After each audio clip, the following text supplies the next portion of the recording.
seguimos en Mesa Política en esta noche de domingo en vivo y por el 3. Con nosotros una visita internacional que ha llegado a la ciudad de Rosario para hablar sobre política, sobre el peronismo.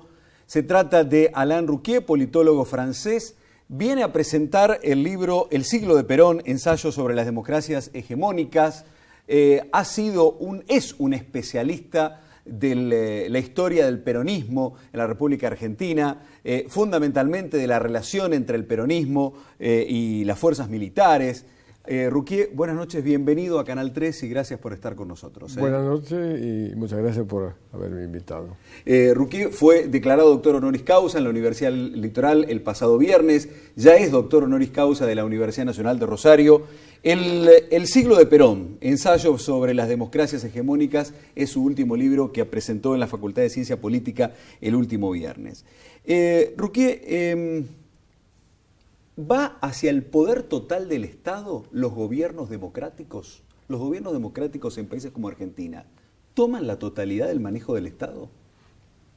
Lo que llamo democracia hegemónica son democracias, es decir, gobiernos que proceden de sufragio universal, son gobiernos democráticos, constitucionales, en que en la mayoría de los casos, porque no es únicamente el caso de Perón, si bien utilizo el caso de Perón como modelo para explicar un tipo de dispositivo de poder que existió en Argentina, existe en varios países de América Latina y en otros países del mundo, no es exclusivo de América Latina, son gobiernos que procedente del sufragio, de la soberanía popular, concentra en las manos del Ejecutivo la mayoría de los poderes y cercena los poderes de las demás instituciones. Puede llegar hasta establecer un sistema bastante autoritario o puede quedarse a medio camino, pero limitando el libre juego de las instituciones como son el legislativo, el judiciario y hasta también los medios de comunicación. En el caso de Perón fue esto.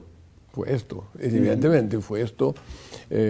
Perón fue elegido legalmente, honestamente, con elecciones libres que reconoció la Unión Democrática, que era su adversario, y poco a poco limitó el libre juego de las instituciones republicanas, empezando por el legislativo, luego con la Corte Suprema, luego con la justicia y hasta expropiando medios de comunicación como fue el diario La Prensa, ¿no? Rouquier, usted que es un seguidor, un estudioso del peronismo en la República Argentina, ¿los 12 últimos años de kirchnerismo fueron de esta manera, tuvieron esta característica?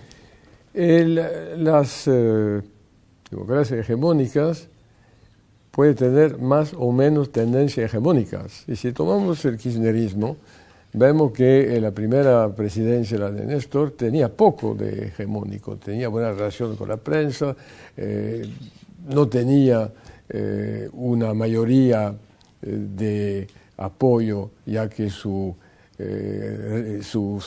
elección fue con un porcentaje de votos bastante bajo, ya que fue más bajo que el de Ilia, que era el récord hasta aquel entonces. Entonces no trató de imponer un sistema hegemónico, además trataba de legitimar su poder, que era bastante vulnerable, ¿no? Lo legitimó con un relato que algunos llaman setentista, ¿no? Con el relato que se refería a la represión, a los derechos humanos en el pasado. Habló de unificar nuevas fuerzas políticas, de partido transversal, hasta que se apoderó del Partido Socialista. Y ahí empezó un poco a derivar, pero no tanto como en la segunda presidencia de la senadora Kirchner. Si se quiere explicar esta deriva un poco hegemónica, que no llegó al sistema hegemónico, ya que perdió las elecciones su partido y su grupo, y la aceptó el resultado. Tal vez a regañadientes, pero la aceptó. Yo creo que en la segunda presidencia la prosperidad termina, la economía no permite profundizar el modelo, como decía aquel entonces, es decir, redistribuir tal como lo había hecho antes, y utiliza más las viejas herramientas del peronismo, ¿no? Designar al adversario, denunciar los complots, etc. Pero no lo hizo en la segunda presidencia inicial. En la primera presidencia era bastante armoniosa, bastante consensual con las fuerzas políticas de oposición. La segunda, es decir, a partir de su reelección, fue bastante más dura, más autoritaria, porque faltaban los medios, los recursos para una redistribución. Sustituyó el autoritarismo, sustituyó la prosperidad económica que daba la acumulación de medios de la guerra, ¿no? Es el tiempo que Perón, cuando recién elegido, decía que tropezaba con los lingotes. Claro. Bueno, nada, después del 51 ya no tropieza. ¿Es posible el resurgimiento del peronismo en la República Argentina en esta coyuntura, después del triunfo de Cambiemos o del proyecto del presidente Macri, incluso en las últimas elecciones primarias? Mire, no soy ningún brujo, ningún mágico, no tengo bola de cristal. Lo que sí puedo hablar del pasado, porque es un trabajo de análisis de realidades políticas existentes. No puedo hablar de la realidad política que no existe todavía. El peronismo ya ha muerto varias veces. Una gran cantidad de veces ha muerto.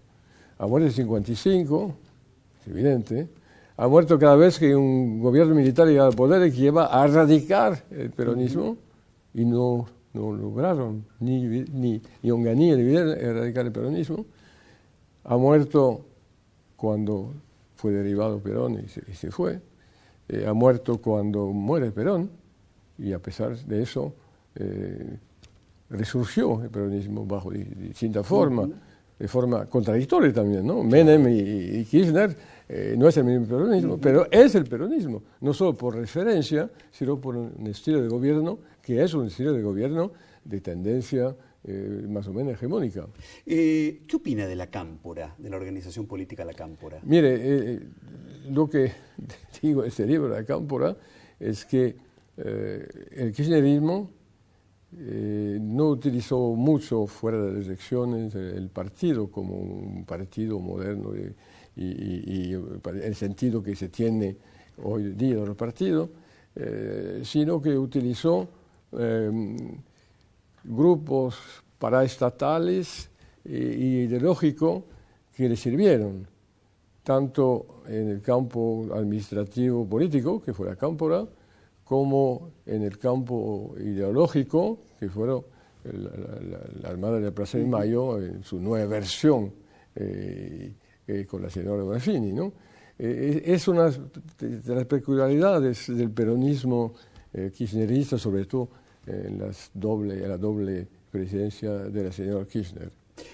Lo conoció a Perón, ¿no? Lo conoció a Perón, sí. Si se lo encontrara, ¿qué le diría? ¿Qué le preguntaría? Bueno, primero no le haría preguntas así, porque ya lo hice una vez y fue complicado. Perón, cuando lo vi, estuve 2 horas con él, trataba de evitar las preguntas para no contestar. Y hacía el discurso, hacía un gran discurso como si estuviera en el balcón de la Casa Rosada cuando yo estaba solo en su oficina, ¿no?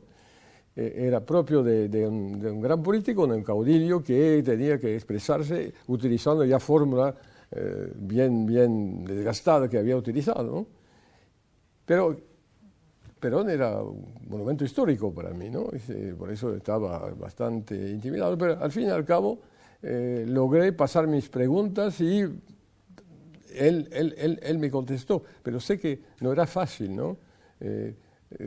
Hacer preguntas que pudiera aclararlo el sentido del peronismo o de los gobiernos de Perón o del pasado del futuro de Perón, porque lo propio de Perón es no definirse. El propio de Perón el peronismo es cubrir todo el escenario político. Entonces, si usted le dice, usted tiene que definir, está de derecha, de izquierda, del centro, dice, bueno, no quiere, porque lo propio del peronismo, a pesar de eso, a pesar de eso, he estado muy contento de mi pregunta y de mi insistencia o de mi descortesía tal vez con Perón. Le hice una pregunta sobre el fascismo italiano, porque hablaba mucho de Italia, y sobre Mussolini, y me contestó, diciéndome lo bien que pensaba de Mussolini, de mi acción que dio por vencer. Lo que en 1969 es de una franqueza extraordinaria, porque no era muy popular hablar bien de Mussolini. Así que me consideré feliz, porque había contestado una de las preguntas que quería hacerle. Ruquier, muchísimas gracias por estar con nosotros. Realmente ha sido un gusto que usted haya visitado el canal y Mesa Política. Muchas gracias por su invitación. Alain Ruquier, politólogo francés, doctor honoris causa de la Universidad del Litoral de la Universidad Nacional de Rosario, vino a la República Argentina a presentar su última obra, El siglo de Perón, ensayo sobre las democracias hegemónicas. Sin lugar a dudas, un pensador, un conocedor, un estudioso del peronismo y de buena parte de la historia en la República Argentina. Quédate con nosotros, ya viene en Mesa Política la ciencia y la tecnología, otro factor fundamental para entender lo que nos pasa. Pausa, ya seguimos.